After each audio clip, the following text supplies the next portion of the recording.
So welcome the few of you who have come. This is our final session of the day in the conference. And, now they turn up. Well, welcome everyone. We weren't really starting without you.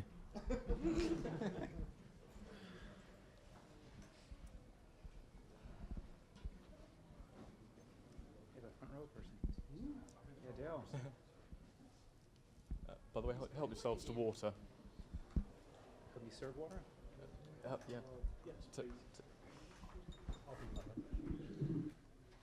Right, the doors are being shut. Thank you, Natalia. So finally, welcome everyone. This is our final session, and we have an illustrious. Actually, I'm doing the long words thing again. We have a great panel. We have a great panel here. To be answering your questions about tooling in the Scala community. Now this is going to be an open session, and we welcome any questions from the audience, but we also welcome answers from the audience as well. So if anyone feels they know better than we do, which is not at all unlikely, you're welcome to come up and take the microphone and give an answer. So I will start by introducing the panel. Which side shall I start? I'll start with Julian. So Julian Dragos, he's been in the Scala community for 13 years. Started out at EPFL where he did his PhD, and then moved to Lightbend, which was first of all Scala Solutions, then TypeSafe, and in the last year you've moved to Triple Quote. And you've been doing more and more exciting things with Scala. And how has the transition been over the last, more than a decade? Thanks, John. So how has been the transition from what to what? From PhD student to startup via larger startup. I have to say it was a great adventure. I think probably as a PhD student, I was dreaming of, the first job where I can actually go and spend all the time I have to fix all the bugs and without any pressure to, publish or sort of moving to the next thing all the time. After 1 or 2 years in the industry, I was dreaming about the PhD days where I could, spend a lot of time on crazy ideas that might not bring anything to the table. So basically in the last year, I probably did the jump so that I can do a little bit of both. Try a crazy idea to parallelize the Scala compiler, and at the same time try to push it to perfection so that it's actually usable by everyone. Okay, thanks. I'm temporarily going to skip over Krzysztof and go straight to Eugene, because this is quite relevant to you. You've left EPFL in the last 6 months, and you've started work in a new country in a large corporation. How are you finding that? Well, it's interesting, and I can relate a lot to what Julian said.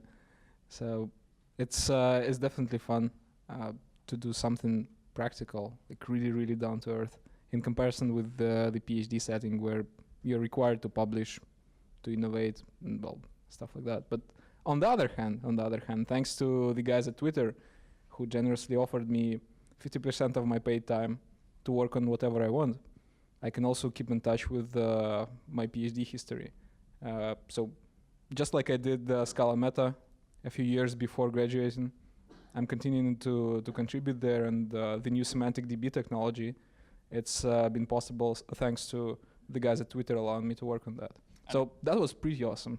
Awesome transition. And you're still maintaining Scala macros?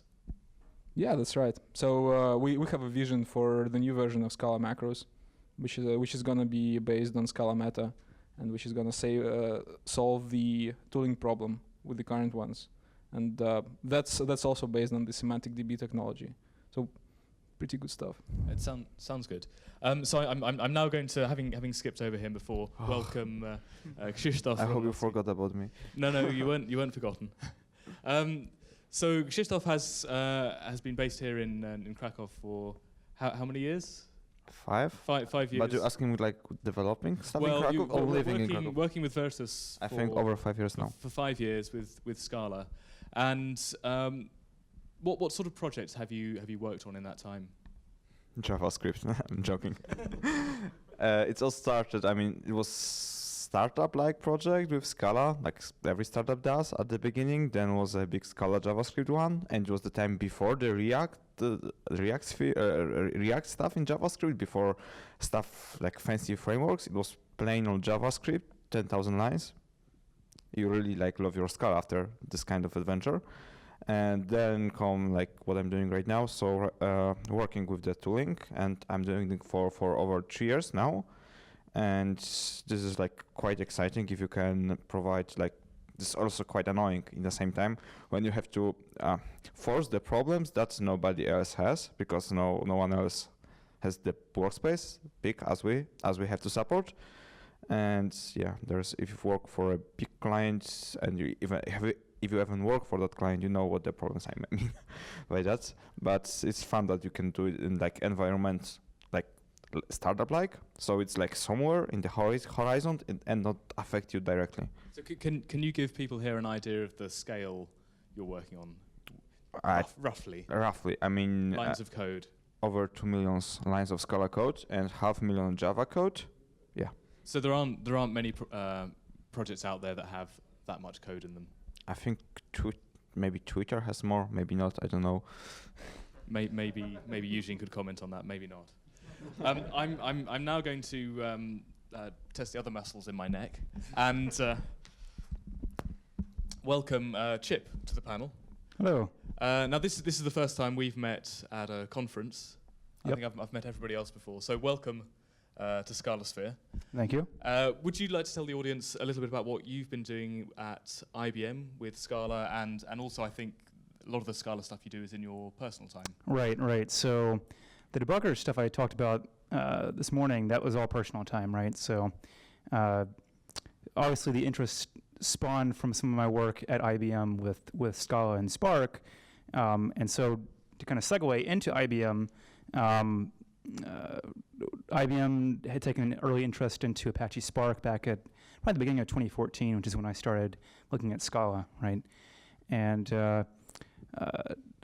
as the interest grew, we started trying to experiment with more ways to leverage Apache Spark than what they just offered. So a lot of my Scala experience, being one of the basically the youngest of the Scala people in the panel, and probably one of the youngest of the crowd here, was from an interesting perspective from the design decisions made in Apache Spark. So a lot of how I write my code and my thought process when I develop using Scala was from what I saw them do with Apache Spark. And of course, I've also done some work using Akka, because we were trying to leverage Akka when we were working on a concurrent platform to do a Jupyter kernel, which some of you may know, that basically let you type Scala interactively as if you were doing like a Scala REPL, but in a browser and remotely, right, to use against Spark. So that's kind of my experience there. So one of the fledgling Scala developers with, I guess, maybe one of the more modern views as how people were writing Scala more recently, as opposed to what it sounds like some of you had to struggle with the early days of Scala, right? That's certainly true back in like the mid 2000s. Writing in Scala was a different experience, and there were zero tools back then, which is maybe one reason why I'm still a bit of a Luddite when it comes to using these newfangled tools. I tend to stick with the older technology and the old-fashioned text editors and running Scala C directly from the command line. But that is just me. So that's maybe why I'm chairing the panel rather than on it as a as a tooling expert. But now, real quick, I'm going to ask you a question. I think last night you said you were running one of the oldest Scala systems around, right? Yeah. So it's actually hilarious because last night I received an email from someone saying it was down. But I do have some Scala 2.6 code in production. Production is maybe an exaggeration. It's it's been running. No, it's been running successfully, but is used 3 times a year by about 100 people. So it doesn't get a lot of usage, but every so often it needs restarting, and I need to upgrade the JVM because it's no longer supported by the operating system. But you know, these it keeps going. It hasn't required much change. I have lost the source code now, which makes it because I was developing in the days before we had Git. I was using something called Darks. I don't know if anyone here remembers that, but Git 1 pretty much, and the source code is maybe in some Darks repository in some dark corner of some dark place. So if I can't fix it by just a simple restart, then maybe this is the end for the longest running Scala project. But I'll check that when I get back tonight. So yeah, that's an example of how things were prior to about 2010, when I think the tooling, things like SBT, started arriving on the scene. Mm-hmm. Now I'm going to come to the IDE corner in a second, but I wanted to pick up on something you said, Chip, and relate it to something that Eugene said in his talk. Now you've been working with Spark. Mm-hmm. That's right. Have you any idea how many man hours or person hours have been involved in developing Spark? Overall or through IBM? If you have either figure, that would be useful. I'm imagining it'll be a large number. A rough figure I couldn't even tell you. I do know that IBM has become the, I think, second most dominant contributor because they pulled like an entire division towards it, right? But man hours, I mean, I wouldn't even be able to, I wouldn't even know what to tell you back when it was there, because there's a couple of research students that wrote it, right? And then it was. And then they broke off. Databricks. Yes, right? yes, that's right.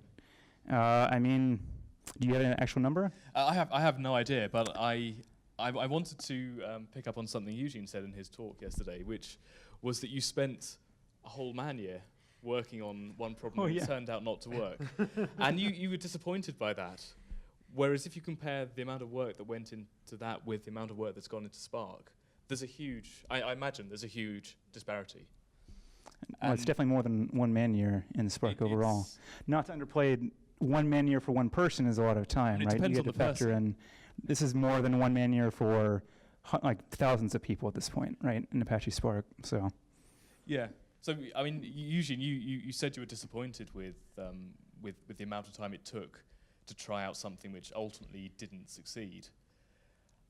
Do you think you have very much a PhD student's perspective on that, and has that changed since you moved to Twitter? Well, I think we have to understand that our area, the DevTools area, it's typically understaffed. So stuff works somehow. Maybe people duct tape some things, use grep or things like this, C tags. Kind of works, so let's just move on. But I think if we were living in a better place where DevTools team get more funding, I think it would lead to interesting results. But so far, I think that's common to a lot of talks that I heard here, both this year and last year. People are doing things in their free time, and the community is growing around these projects, and we're trying to push state of the art with what we have. So I'll ask about that after we finish the introduction. So keep that thought in mind. And finally, well, not finally, penultimately, at last. No, not last. No, at. So this is so we have Rory on the panel, who is one half of the leadership of the Enzyme project. Is that really? Is that fair? I don't even use it. The other don't half tell anyone. But probably less than a half of the contribution, because you've done very well in getting a lot of people to get involved in the project. I think I can't really take the credit for that. I do try and get people involved in the various things that I do, and sometimes I succeed and often I fail and sit in a dark corner on my own. But, you got me involved. I got Chip involved, so what more could I ask? That's a start. It's good. That's a good start as well. And he writes scary tests. I'm not sure I've ever written 3,000 tests in my entire life, let alone 3,000 tests in one project. I haven't. A lot of tests. I think I made 3 last year. That's all you need, right? Just 3? Well, as long as they're the right tests, they will. Yeah. So how long have you been working on Enzyme? And can you? Because I think you sort of recovered Enzyme from a near graveyard. Yeah, so effectively, I think the enzyme recovery was Sam going to a Emacs event in one evening and being told there was a Scala mode for Emacs, and trying to, as Emacs users tend to, then decide that they're going to spend the next 3 years hacking on the thing because it's. You know, your .emacs file is never complete, right? Whatever, you know.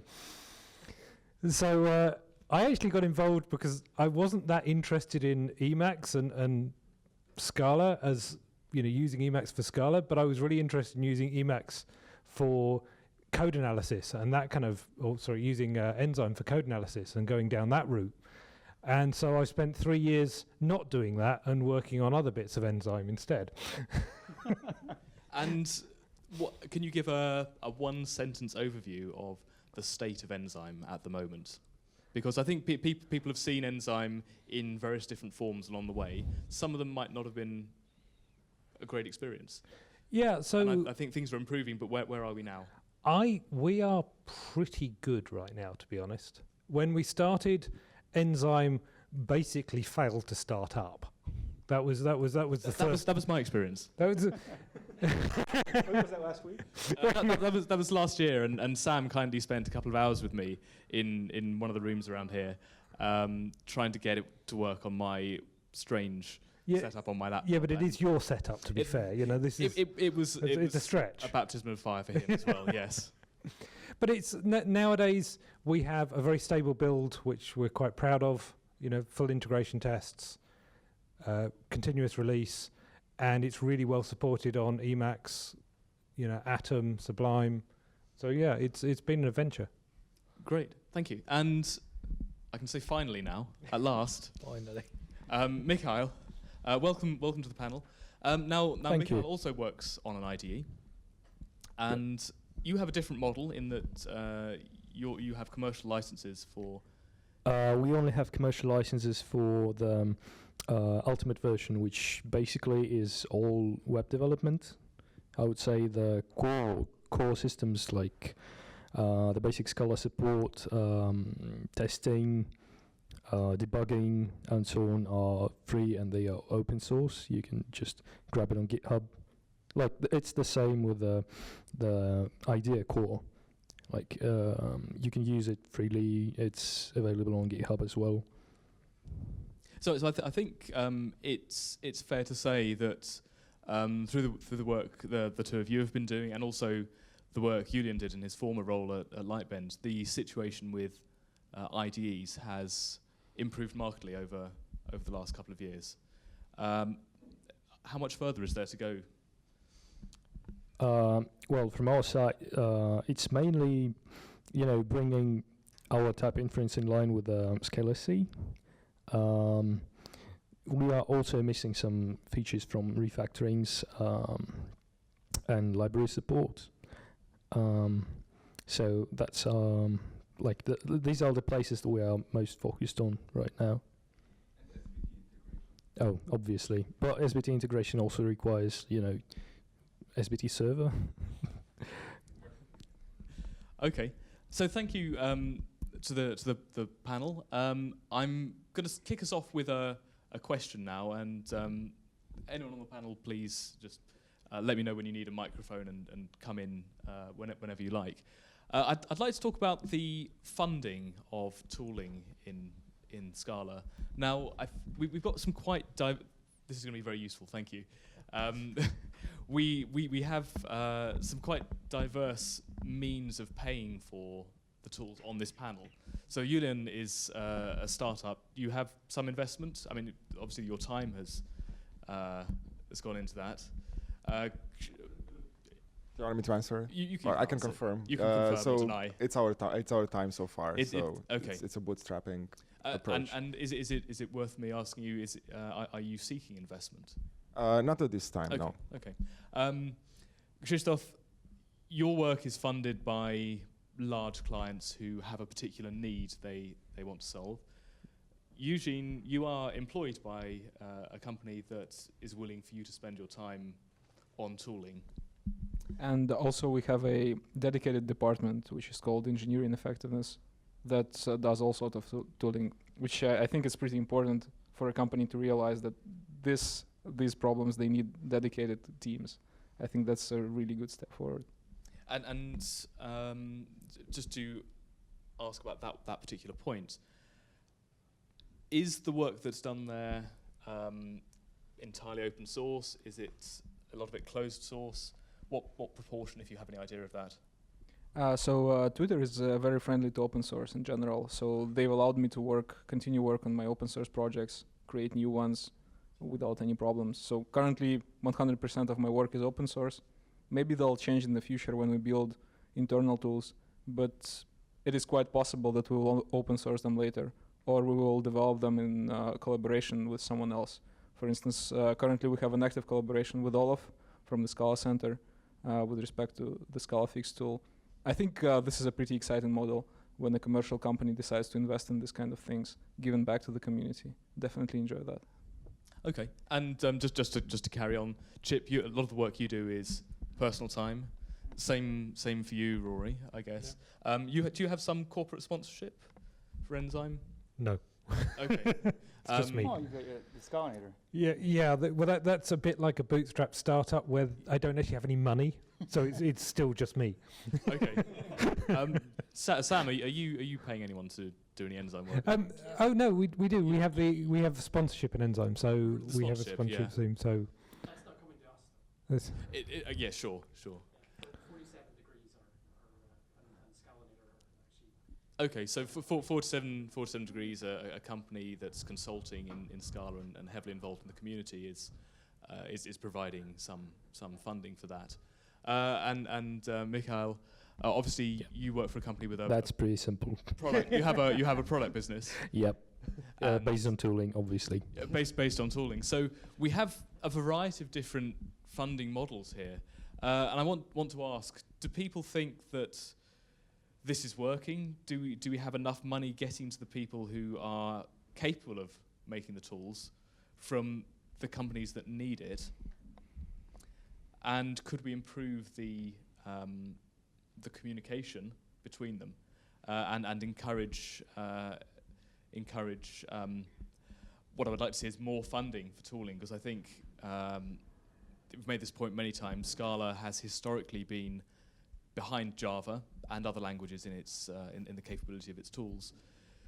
Can we get more money from the companies that need the work done to the people who can work on it? Now Eugene's got his hand up, so if the mic can go over there, you'll be fit by the end of this. Thanks. So the Lightbend is one of those channels where you can think of it as like a mutex of like a time and money and talents and projects and resources, things like that. So we don't always publicize who is putting in what kind of subscriptions or this and that. But one of the functionalities we do offer essentially is that you can come to us and then you can either purchase subscription that you can influence certain direction, or if you are one of the large companies like LinkedIn previously, or the company that Krzysztof mentions, they could essentially. I don't think he did mention actually. Okay, but let's leave it at that. Right. So some of the features that went in that significantly speeds up. So LinkedIn is public, so I can mention LinkedIn. Cache resolution that went into SPT, it's like was essentially I was in their office looking at their build, analyzing their graph that has like thousands of jars, and then thinking about how can we like make this 10-minute resolution down to like certain like sub-second or whatever, 10 seconds or whatever it is, and that's how like cache resolution came, right? So, and similar thing is happening now with the cache compilation. And Lightbend is now compiling cache. Right, as exactly. a result of this. So I mean, they've also they were involved in improving the Zinc layer as well. So and now of course indirectly, but Scala Center also is involved and they are also being funded. So I think like a lot of times the communities don't know, but a lot of the great, like a big improvement that requires does take time. It's basically you do need like one person here or whatever it is to just concentrate and really solve this problem. So I don't really have an answer for it, but it is happening already. Right. So I mean, yeah. it sounds like, I'll come to you in a second, Julian. It sounds like Lightbend has successfully channeled finance to the right person. Sometimes, right but I think it Yeah. needs to be advertised more that Yeah. we do that. If you have Sure. specific problem that needs speed ups. Maybe there is a communication problem that people need to know this is possible. Right. They know that they can go to a company like Lightbend or elsewhere and get work like this done. And I wonder whether, Chip, a lot of the work you're doing on debugging, this is done in your personal time. There must be people out there who need improved debugging in Scala, and whilst you may be under contract to IBM, who might not be interested in you doing this, there's a capability of producing useful tooling, and there I think is a demand for it, and it would be nice if we could see a way to join those two up. Yeah, I think so. I mean, yeah, like you said, my work on the debugger has been all personal time, right? In fact, I had to get permission to open source the work from IBM because IBM, cares a lot about their intellectual property and making sure that this isn't competing with them in different ways. So yeah, my work is all open source and passion work. I think I heard today that IBM have given away for free the patent for out of office notifications. That was Really? that was patented by IBM, and it's now been made free. So you can safely. You're welcome. You can thank me for that, right? No. Yeah, no. I think there's a from what I've seen with people that have done tooling work, watching Rory and Sam doing it just in their spare time when they can, and then seeing the work that comes from folks that have had an income to work on it, or at least some incentive to work on it.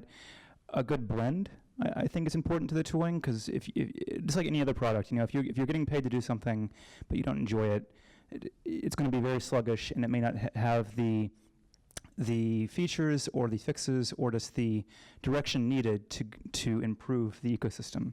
But likewise, if it's just run on passion, you may get burned out sooner than later. So the good blend seems to be pretty important. Is it also worth saying that doing it in your personal time and having the passion to do it gives you encouragement to do it more so than being required to do it as your job? I'd say so. I think another big part, which I've tried to mention to Rory and Sam before, is that I wouldn't even be on the debugger project today if Rory and Sam hadn't jumped on and said, "Yes, this sounds amazing. Let's throw it on Enzyme right now." I'm like, "Well, it's not ready yet," and then they throw it on anyway. And having which I think others would agree, having a community that fosters the interest, like ScalaSphere in general, right? People that understand the need for it, view as important, value the work that people like Eugene and others have spent the year man hours work. That's a lot of time to put into something, and that's very. I have a lot of respect for someone that can hold that dedication to that work, right? And so I think the more people that come together, like Roy and Sam have with me, and just provide motivation, and to know that you're not alone working on this. You're not in the dark somewhere writing this work. People are actually saying, "Hey, this is useful. Hey, we like this." It to me is as rewarding as payment, although maybe Sam and Roy would like some funding as well. Okay, and Eugene, I think you had a point before. Olaf, was that a question? I'll come to you afterwards. Julian has been waiting. Yeah, so I'll take a slightly different position here. I have to say I'm not a huge fan of this charity-based model of tool development. And probably that's also why I'm in this position where I am today. I think that a company that's focused on a product can do better things than sort of people who do it on their free time. There's a certain magnitude of projects that you can take on in that situation, and then I don't think that the really hard things will finally get resolved unless somebody comes and funds the work. So I think it's great that Twitter is funding the Scala meta work. I don't think you'd be in a I don't think you could be investing many years if somebody wasn't supporting you in that way. So I think that's very important. And if I go to the IDE space as an example, we had Eclipse, the open source work, and then we have IntelliJ, and then IntelliJ, or let's say JetBrains, I have immense respect. They managed to get people to pay for a superior product, and there the market, let's say, wasn't efficient, right? We were stuck with one IDE that was open. Well, there was NetBeans as well, but clearly there was space for innovation and for a radically better product, and that happened because there was a company behind it who put, let's say, their money where their mouth is, or I don't know. Do you think there are different results from projects that are funded with hard cash versus products which are necessarily smaller and necessarily required to operate in that way? I think it's important where the cash is coming from. If the cash is coming from people who pay for your product, you're going to listen to what doesn't work for them. Well, if the cash is coming as charity, you will always, well, let's not put it this way. You can always say, you're not paying for this, so why are you complaining? So I probably have done it as well as I was maintaining open source projects, even though I was paid money. I think Sam wrote a blog post on exactly that. Yeah, yeah. So, but I understand you're doing it in your free time, so that's a perfectly valid answer. But when the money comes from, let's say, a company that does this as a token of goodwill,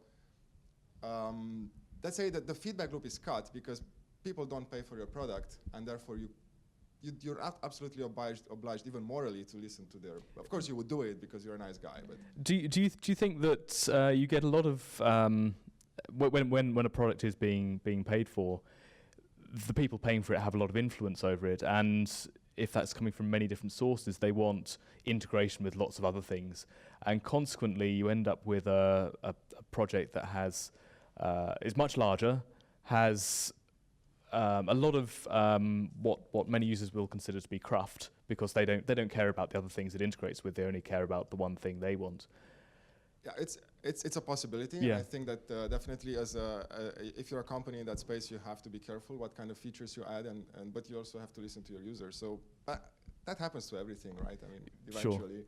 Yeah. There was another thing I wanted to say, but I'm just going to pass the mic and come back to you later. Okay, so Olaf had a point. All right, so since we're on the topic of funding for developer tools development, right, I want to add that maybe one option which is not represented in the panel right now is I'm working for the Scala Center. So we're a non-profit. We have an advisory board of 9 companies, I believe now, who all pitch an annual fee. And this money is used to hire engineers to work at EPFL. We're employed by the university through the Scala Center. And I'd like to claim that we are pretty much a dev tools shop in one form. I'm working on ScalaFix and ScalaMeta pretty much almost my full time at the center. Jorge was working on the Zinc for the past month. I'd say that Guillaume Massé, who's been working both on ScalaDex and Scasty, I'd claim these are also developer tools. I think it's that you can share a paste in a reproducible environment and see the executed output in a browser without installing SPT or Scala or IntelliJ or anything is quite an amazing developer tool to have. You can file a bug report to a project. So that's one, and then Julian has also been working on some Scala.js bundling stuff. So recently Martin Duham was joining us, who has quite a lot of experience with SPT from working at Lightband. So there's one distinction you have from a DevTools shop, which is that it's a requirement for every project the Scala Center works on to be available as open source. Yeah. The advisory board, which had its 4th meeting on Tuesday,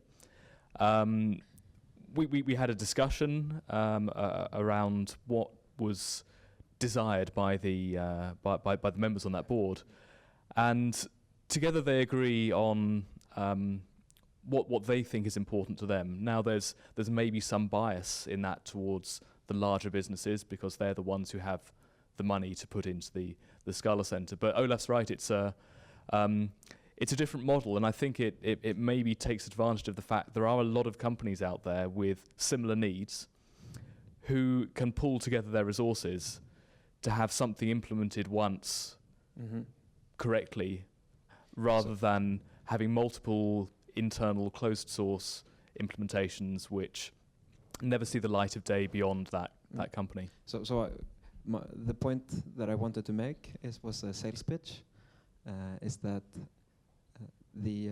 if your options, if you have a company and you have some developer tool needs, you might want to consider also sponsoring the Scala Center, or if you might want to consider, you don't even have to be in the advisory board to have an impact, because we have community members, which are Bill Venners, and at type level has Lars Hupel, who's on the advisory board as well. So even if you're a very small company, but you're dealing with some developer tool issues, you should definitely approach us, and we can draft a proposal. We have quarterly meetings where these things are discussed.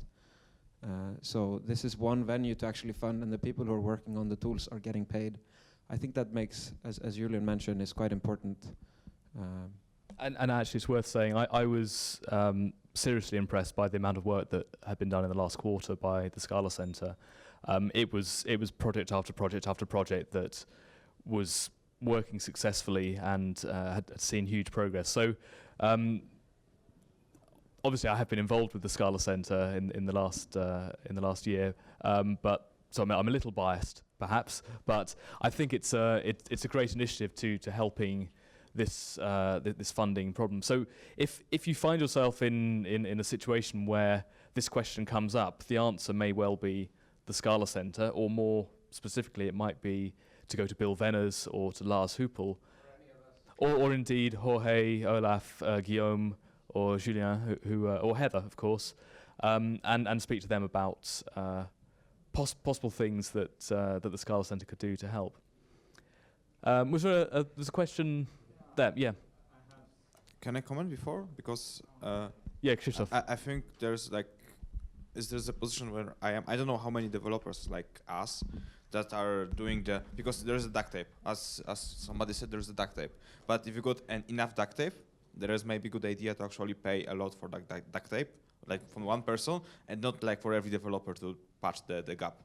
And there is one thing that I agree with, like, or about ideas about funding, but there is one thing that tooling developers usually don't have: the opportunity to work for actually really big projects when some things are visible. I mean, if you compile for a 5 minute, you don't see that 10% speed up is nothing for you.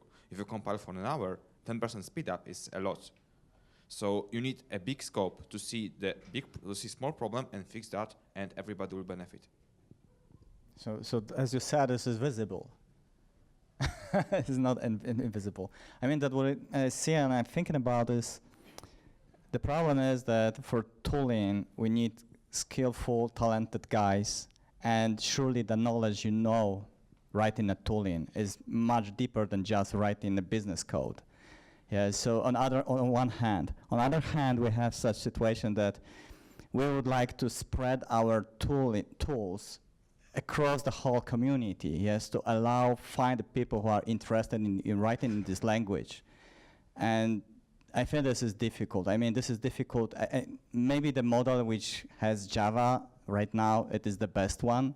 So how it is called, the group of companies, they have not community Java. I can't help. Excuse me? It probably doesn't matter. No, I mean the group of companies which are focused around the Java, and they are paying for Java improvements.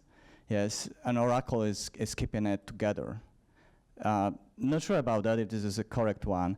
I mean, if there will be such situation like Julian said, that okay, we will need to, let's say we will do some features for the language, for tools, for money, because we are solving some specific problems, and we do not spread them around the community. No one will use it because we say that the language is difficult, the tools are really very hard to get. Yes, so the only tool I have is just a compiler. So I don't want to, jump into that. Yes, maybe there is a simpler language with better, support or more open community which is able to share with tools. So how I understand it is really very difficult. Maybe the model which is used by JetBrains is good, because they are earning money for Java users in case when they're using, for example, Spring or maybe Hibernate, not sure about that. There's a lot of companies that are using it, and then they can devote some part of the money on something more challenging, yes, like Scala. Robbing from the rich to give to the poor. Yeah. I didn't want to spend the whole discussion panel on funding, and I don't think we have too long left. Yeah, a few minutes. We have a few minutes. So, to make an observation of the talks we've had in the last couple of days, several of them, I think 3, maybe 4, focused a lot on compiler performance and improving our compile speeds. I just want to speculate a little bit, or invite the panel to speculate. This seems to have been a problem that's become very apparent throughout Scala's history, but maybe more so now than before. And solutions are turning up, and there are different solutions. Rory was working on just optimizing the compiler, whilst Triple Quote have been doing more maybe more different approaches to improving the performance. Can these different approaches, all of them, work together? And how far can we actually go into getting fast compiler performance?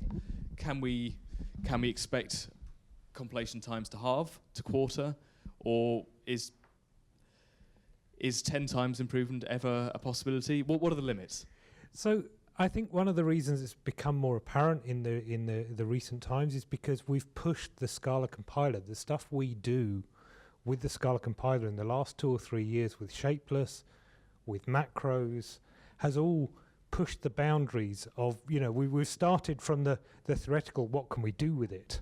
And we've ended up with million-line code bases and type derivations and all sorts of complex stuff, which is great from a usage point of view, but really stresses stuff like tooling.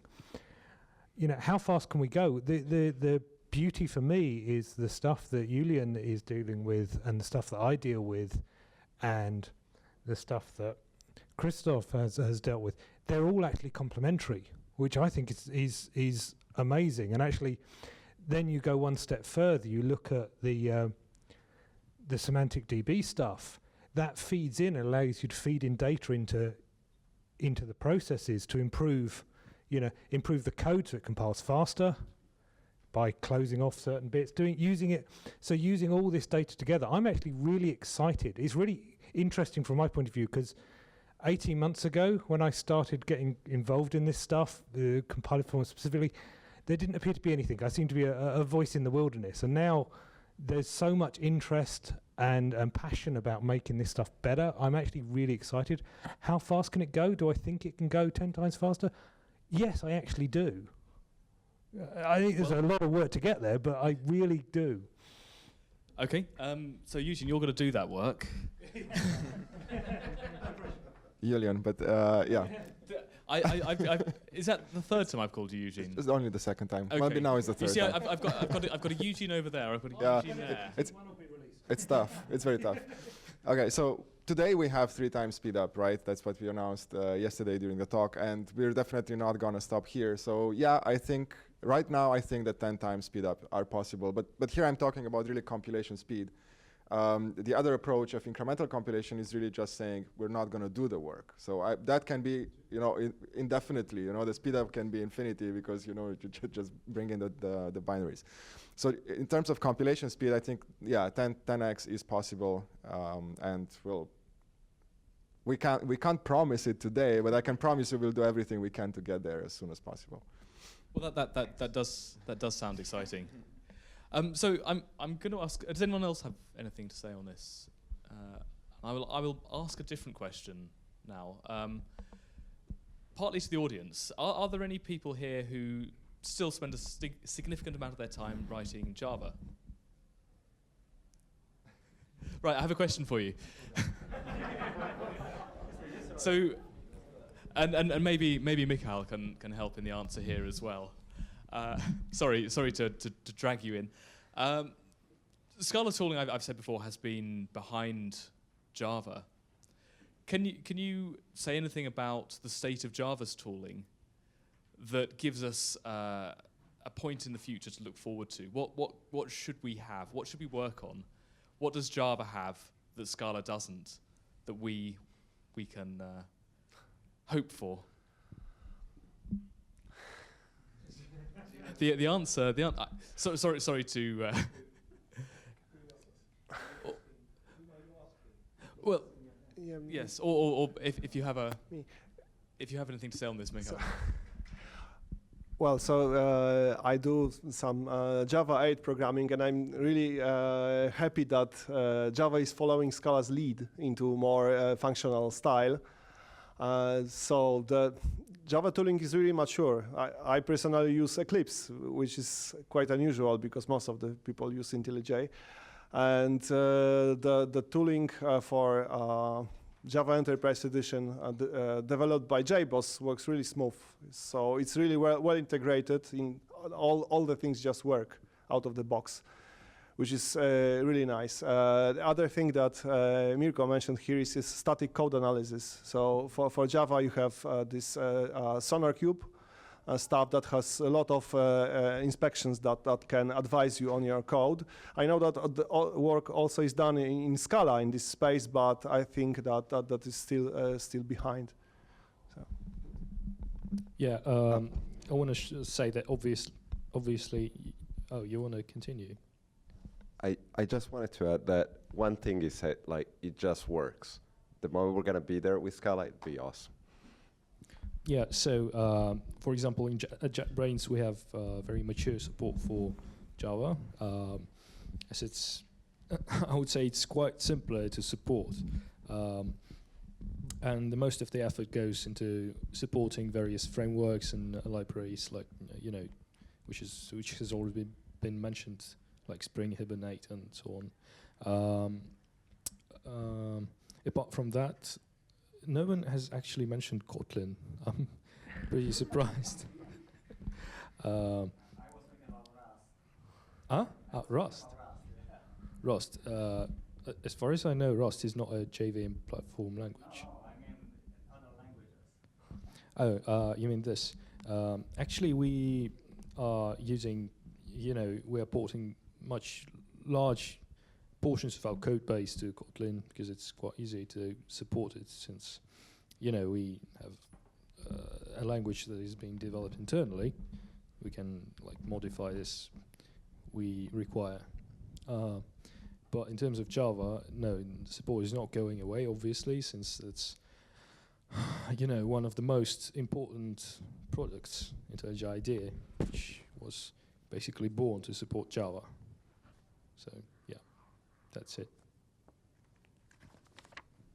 And just to press a little bit on that, do you have a feature list internally of the things that are in Java, that are available to Java programmers that you need to make available for Scala programmers, aren't going to, or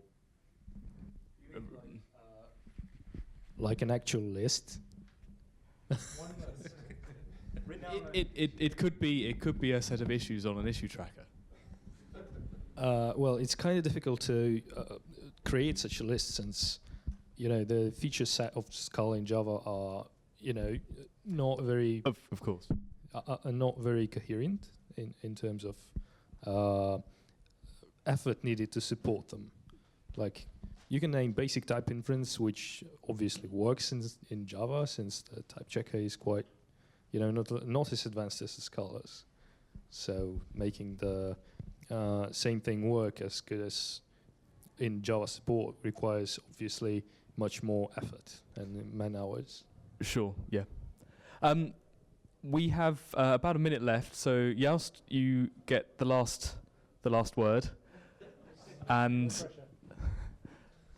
go for it. I would like to add to the what has happened to IntelliJ the last, I think, 1.5 years. I think I switched from Java to Scala a few years back, and at that point I was used to all the extra functionality, intelligence from IntelliJ. So extracting values, extracting methods. It's recognizing that I'm repeating code, these things have flowed into into the Scala plugin, and they are already immensely better than 1.5 years and before ago. And I'm really grateful for the things that they give me. They allow me to discover things without actually needing to read the full documentation of the new plugin I'm now using for my new dependency I'm trying. I can learn Scala Z in a day instead of needing to look into documentation for weeks. That's a bold claim. Well, I'm at that point that I can follow what the other guys are doing with Scala Z within a day, and then copy their work. And I hope that we can go forward with this. I think they're called intentions, which are also there. Are you by any chance talking about the new API? Intention? Inspections. IntelliJ can tell me like, actually, you're doing a fold here and then and trying to sum, but you can do this another way. Often you do map and then filter, and then you can do a collect and stuff like that. There was a talk about this earlier. Yeah. Actually, it was yours. Yes, exactly. Sorry, I wasn't there, but so I think we can go forward a lot in tooling, in intelligence. But yeah, not everyone uses the same things I do, but. I certainly use different things from most other people, so I'm familiar with that. I'm familiar with that experience. Yeah. So this is Is it time now? It's time, but you can have a very quick final word. Yeah. So regarding your question or just remark, actually the talk that I gave allows users and in particular library authors to easily contribute to these features that you mentioned. Well, there are of which I think, wow, you can do this. So I couldn't contribute there, but I'm amazed that I have this new feature. Yeah, but you have now an easy opportunity to do that. And it opens it up to everyone, and from this point, it can grow a lot faster than merely the internal development work that's going on at JetBrains. So this is all we have time for on the panel. Would you like to offer your thanks to the panel? Please give a round of applause to Eugene, also known as Julian, Krzysztof, Julian, Chip, Rory, and Mikhail.